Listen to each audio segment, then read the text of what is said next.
ton nom, je te célèbre, je chante tes louanges, je proclame ton amour, j'élève ton nom et je te... Si quelqu'un vient te dire que Dieu ne secoue plus son peuple, dis-lui qu'il a menti, alléluia. Le Seigneur m'a fait vivre 2 versets de sa parole que je voudrais partager avec vous en quelques secondes avant de nous donner ce message que le Seigneur m'a mis à cœur ce matin. Gloire à Jésus. La Bible déclare que l'ange de l'Éternel campe autour de ceux qui le craignent pour les arracher du danger. Alléluia. Donc, l'ange ne campe pas autour de toi pour se promener. Il n'est pas autour de toi et puis il est distrait. Il campe autour de toi, mais le but principal est de t'arracher du danger. Alléluia. Et l'autre texte dit que clairement, le malheur atteint souvent le juste, mais Dieu l'en délivre toujours. Alléluia. Frère, le malheur peut t'atteindre. Sœur, le malheur peut t'atteindre. Mais à cette phrase, il n'y a pas un point, il y a une virgule, alléluia. Pour te dire que là où les hommes ont semblé mettre un point à ta vie, Dieu place une virgule parce que ta vie doit continuer. L'histoire n'est pas encore achevée tant qu'il y a une virgule. Alors il dit, le malheur atteint souvent le juste, virgule, mais Dieu l'en délivre toujours, alléluia. Garde toujours espoir et que tes regards restent fixés sur Jésus-Christ, alléluia. Le mercredi, je suis passé. Pendant qu'il avait prévu aller à la cellule de Bonabéry, que nous copilotons avec l'homme de Dieu Valentin Kevo, l'homme de Serge et moi, il m'est arrivé quelque chose. Peut-être que le même mercredi soir, on vous aurait annoncé une nouvelle très triste et très grave. Et je pèse vraiment mes mots. Alléluia. Parce que j'ai été renversé par une moto. J'étais à Bissengue et je devais traverser. Ceux qui connaissent bien la banque en dessous de laquelle il y a Wafa Cash. Donc je devais traverser pour aller de l'autre côté. Et vous voyez très bien qu'il y a 2 voies et elles sont bien séparées par une terre pleine. Donc en tant que quelqu'un qui connaît les règles de priorité, même si je ne conduis pas voiture encore, mais je conduis avion, rappelez-vous, je vous ai dit ça déjà. Moi, je ne suis pas sur la terre ici au ciel là-bas. Je plane, alléluia. Donc j'ai regardé du côté gauche. Et c'est ce côté que les voitures et les motos sont censées venir. Donc j'ai vérifié, la voie était libre pour moi, il n'y avait aucun danger. Donc, voici le trottoir et la chaussée commence ici. Donc j'ai regardé sur mon côté gauche, aucune voiture, aucune moto. Donc je n'ai même pas pensé à regarder ce côté droit. Parce que aucun véhicule ne doit venir par là. S'il vient par ses sens inverse, sens interdit, c'est pas bon. C'est contre la loi. Dès que j'ai mis mon premier pas, mon premier pied sur la chaussée, eh bien aimé, je me suis retrouvé au sol, sans savoir en une seconde ce qui venait de se passer. Une moto avec une femme derrière, un benzikeneur. Il venait en pleine vitesse, sans klaxonner.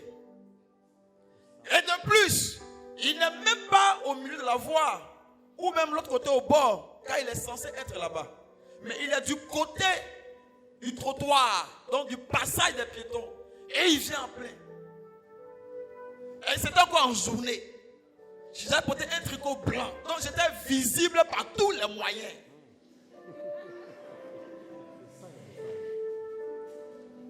Il n'y a pas de raison qui disent qu'il ne m'a pas vu. Parce que je ne suis pas invisible. Dès que j'ai mis le premier pas net, en une seconde, je me suis retrouvé au sol. Les amis, la vie ne vaut rien. Mais rien ne vaut la vie aussi. C'est parce que j'ai la vie que je vous parle ce matin. C'est parce que tu as la vie en ce matin que tu peux m'écouter. Mais en même temps, sachez que la vie ne tient qu'un seul fil qui peut se rompre à tout moment, surtout à un instant auquel tu ne t'attends même pas. C'est pourquoi ne passez pas votre temps à être orgueilleux. Ne passez pas votre temps à haïr les gens. Passez le temps à aimer les gens. Ta vie peut s'arrêter à tout moment. Ton orgueil est où? Ta fierté est où? Ta joie est où?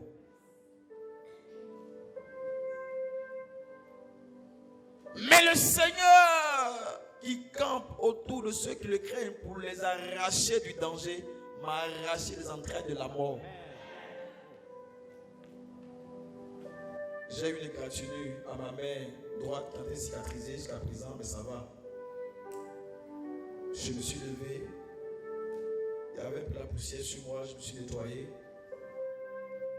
Et j'ai compris que c'était un agent du diable.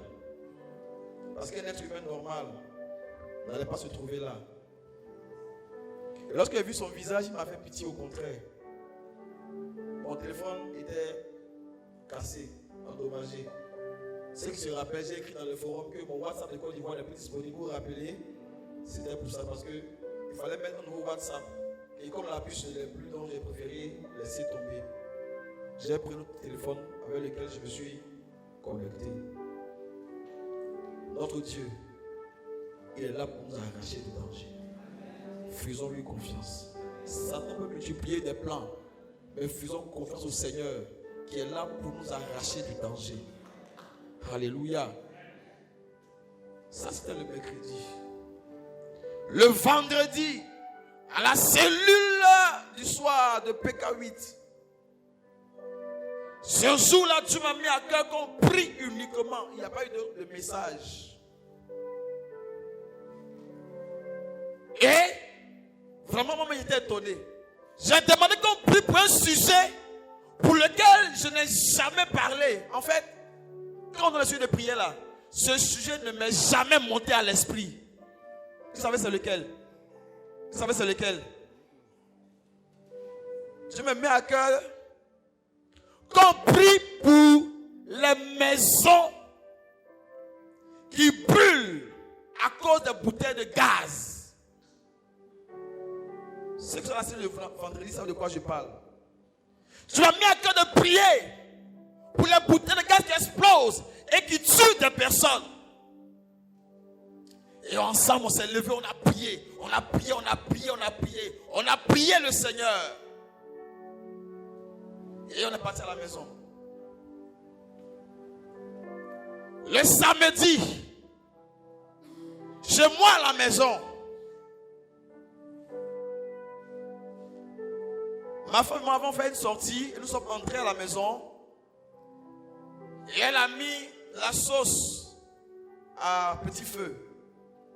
Et elle dit à ma fille Rebecca de veiller sur la sauce et à un moment va éteindre le gaz. C'était vers peut-être 20h, 21h. Et Rebecca oublia. Mais c'est pas ça. Et Rebecca oublié. Bon, prenez un, laissez l'autre là. Jusqu'à 2h du matin.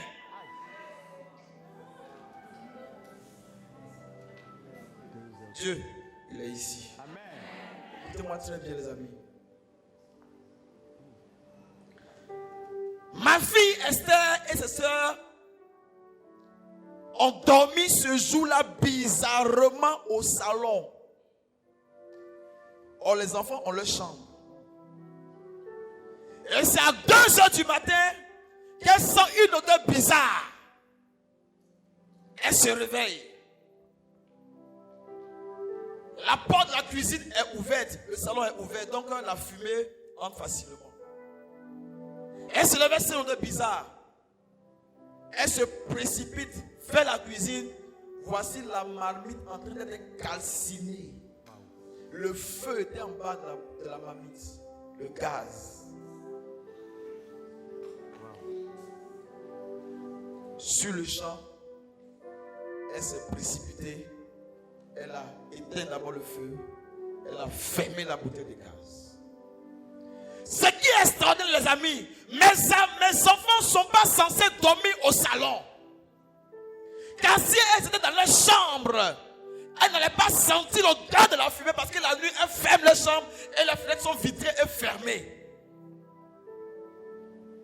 Mais Dieu qui voit la fin d'une chose avant son commencement a placé les pions d'avance. Je vois que Satan a encore préparé le feu dans ta maison. Mais comme moi je vois d'avance, je positionne les éléments afin d'éteindre le feu. Elle a dormi ce jour au salon. Et Dieu nous a épargné du pire. Mais rappelez-vous qu'un jour avant, on a prié ici contre ça.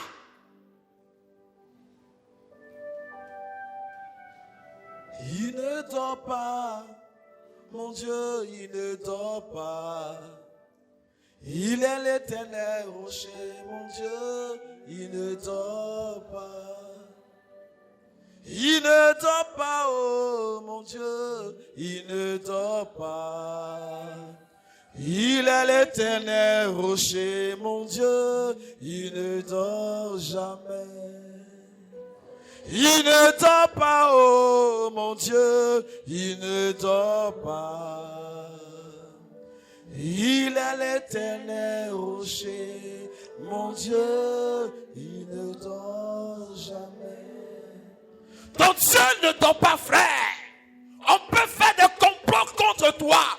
Mais celui qui voit la fin d'une chose avant le commencement a déjà préparé la solution qui va amener le plan à échouer. Alléluia.